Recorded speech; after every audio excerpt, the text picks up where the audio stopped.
कैसे हैं आप सब। मुझे उम्मीद है कि आप अच्छे होंगे। आज हम इस वीडियो में बात करने वाले हैं कि बीएड के बाद आखिर क्या करना चाहिए। अगर आपके भी दिमाग में चल रहा है कि आखिर मैंने तो बीएड कर लिया है, यानी या तो कर लिए हैं या करेंगे, तो आखिर मैं जॉब कहाँ करूँगा, ठीक ना। तो सभी अगर आपका भी कुछ भी अगर डाउट है तो इस वीडियो में क्लियर हो जाएगा। तो इस वीडियो को पूरा देखिएगा, वीडियो को स्किप मत कीजिएगा, समझे। बीएड करने के बाद अगर आप बीएड कर चुके हैं या करने का सोच रहे हैं, दो बात हो सकता है। या तो आप कर लिए हैं या फिर करने का सोच रहे हैं कि मेरा ग्रेजुएशन हो रहा है, अब मैं बीएड करूं। तो उसका क्या क्या कैरियर ऑप्शन हो सकता है।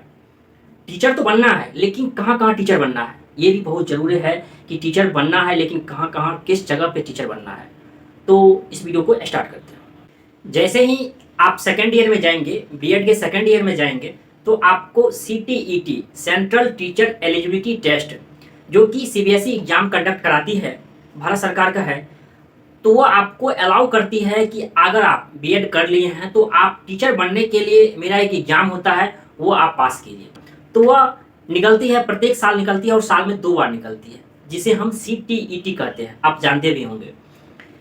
तो इसे आप पास कर लेते हैं। और पास करने में बीएड वाले का क्या फ़ायदा होता है मैं आपको बता देता हूँ कि अगर आपने बीएड कर रखा है तो पेपर 1 और पेपर 2, पेपर 1 क्या होता है, पेपर 1 होता है 1 to 5 टीचर बनने के लिए, और पेपर 2 जो होता है ये 6 to 8 के लिए। तो आप समझ गए होंगे पेपर 1 और पेपर 2।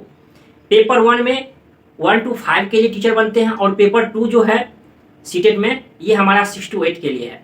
तो सीटेट जब आप पास कर लेते हैं तो सीबीएसई कहती है कि आप टीचर बनने के लिए एलिजिबल हैं, यानी आप टीचर बन सकते हैं, यानी आप में वो गुण हैं जिसे मतलब आप टीचर बन सकते हैं। तो एक हुआ बीएड करने के बाद आपको सीटीईटी पास करनी होगी, जो कि बहुत ही इंपॉर्टेंट है। अगर आप सीटीईटी पास कर लेते हैं तो आपके द्वार बहुत सारे खुल जाते हैं। द्वार किस प्रकार खुलते हैं आगे भी हम देखते हैं। अगर मान लीजिए अगर आप बिहार से हैं, अगर मान लीजिए आप बिहार से हैं, यूपी से हैं, किसी भी स्टेट से हैं, अगर आप सीटीईटी को अगर क्वालिफाई कर जाते हैं तो बहुत ऐसे स्टेट हैं जिसमें आपको सीटीईटी के आधार पर ही आपको बहाली हो जाती है। जैसे मैं बिहार की बात करता हूं, तो बिहार टीईटी जो कि बहुत समय के बाद आती है, तो क्या कर सकते हैं, अगर सीटी पास कर लीजिए और बिहार में जब भी बहाली आएगी तो आपको ये जो मेरिट लिस्ट बनता है उसके आधार पर आपको चुना जाएगा। एक हो गया। दूसरी बात, अगर आप दिल्ली में टीचर बनना चाहते हैं, जो कि 4200 ग्रेड पे है, बहुत अच्छी सैलरी है, 35,000 प्लस, हम सब मिला के कहें तो 40-45 हज़ार सैलरी होती है पीआरटी की लेवल पे। तो उसमें क्या है, सीटीईटी क्वालिफाइड होना चाहिए। सीटीईटी क्वालिफाइड तो आप हो गए मान लीजिए। उसके बाद क्या होगा, आपको वहां एक एग्जाम कंडक्ट कराती है। कुछ ऐसे स्टेट है, जैसे राजस्थान की बात करता हूँ, यूपी की बात करता हूँ, दिल्ली की सबसे टॉप में दिल्ली आता है, क्योंकि दिल्ली का जब स्कूल देखेंगे ना आप कभी यूट्यूब पे सर्च कीजिएगा दिल्ली का स्कूल, ये दिल्ली पब्लिक स्कूल मत सर्च कर दीजिएगा, दिल्ली गवर्नमेंट का स्कूल, यानी अरविंद केजरीवाल जी का जो हमारा ये इंफ्रास्ट्रक्चर होता है, बिल्डिंग आप देखेंगे, आप सन रह जाएंगे कि आखिर ये प्राइवेट स्कूल है या सरकारी स्कूल है, ठीक ना। और इतनी बेहतरीन ढंगों से वहाँ पढ़ाई होती है।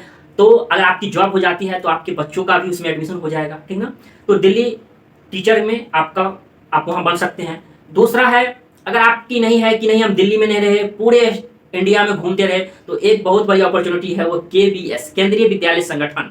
तो उसमें भी आप जॉब के लिए, जब भी केवीएस का फॉर्म आएगा तो वहाँ आप पीआरटी टीचर के लिए भी एलिजिबल हैं। पहले ऐसा था कि बीएड वाले पीआरटी के लिए एलिजिबल नहीं थे, लेकिन ऐसा हुआ कि बीएड वाले को भी पीआरटी में एलिजिबल कर दिया, तो आप पीआरटी के लिए भी टीचर बन सकते हैं। दूसरी बात यह है कि टीजीटी के लिए भी आप बन सकते हैं। टीजी का मतलब होता है ट्रेंड ग्रेजुएट टीचर, तो वहां भी आप जा सकते हैं। तो आपकी दरबार तो वहां भी खुल गई, आप प्राइमरी में भी आ गए, टीजीटी में भी आ गए। देखिए बीएड वाले तो इसका फायदा भी हो गया, इतना फायदा हो गया बीएड वाले का।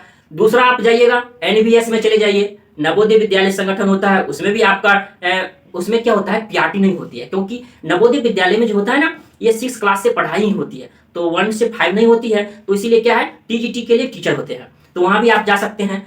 ये जो जिसे आप जवाहर नवोदय विद्यालय के नाम से प्रत्येक जो डिस्ट्रिक्ट में एक होती है, तो वहां आपका दरबार खुला होता है।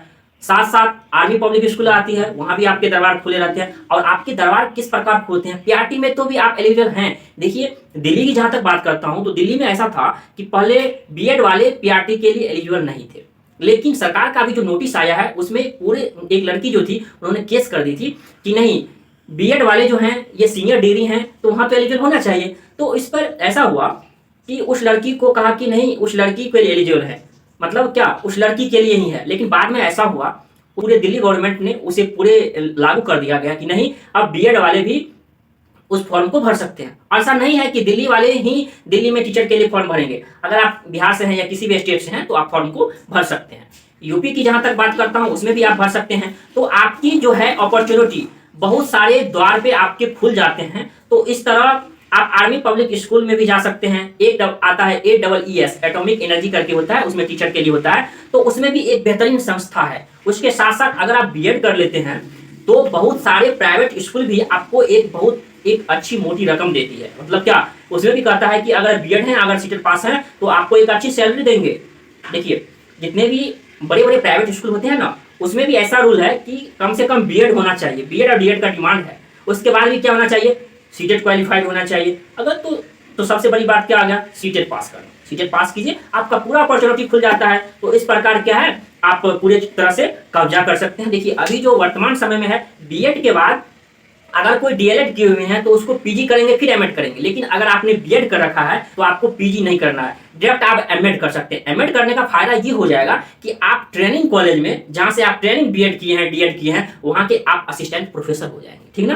तो एमएड कर लीजिए। नेट क्वालिफाई करने के बाद आपको वहां के क्या हो सकते हैं, वहां असिस्टेंट प्रोफेसर, यानी आप जिस कॉलेज से बीएड किए हैं वहां के आप गुरु हो गए, आप प्रोफेसर बन जाइएगा। इसके साथ साथ एक बेहतरीन सैलरी केंद्रीय विद्यालय संगठन भी देती है, दिल्ली सरकार भी देती है। अगर आप पास कर लेते हैं तो राजस्थान भी एक अच्छी सैलरी देती है, उसका एक अलग एग्जाम होता है, उसे आप पास कर लेते हैं तो पूरा दरबार ये आपका खुल जाता है। तो मेरी तरह से इतना था, और भी होगा तो मैं आपको बता दूंगा। अगर कहीं भी अगर आपको डाउट है तो आप हमें कमेंट बॉक्स में जरूर बताइए। और मुझे उम्मीद है कि आपको ये वीडियो अच्छा लगा होगा। अगर अच्छा लगा होगा तो आप हमारे चैनल को सब्सक्राइब कर सकते हैं, या फैमिली आपका है टीचिंग ओरिएंटेड फैमिली, इसे आप सपोर्ट कीजिए। तो मुझे उम्मीद है कि आपको ये वीडियो अच्छा लगा होगा। प्लीज दोस्तों के साथ शेयर करना मत भूलिएगा। फिर मिलते हैं कोई अगली वीडियो में टॉपिक के साथ। तब तक खुश रहिए, मुस्कुराते रहिए।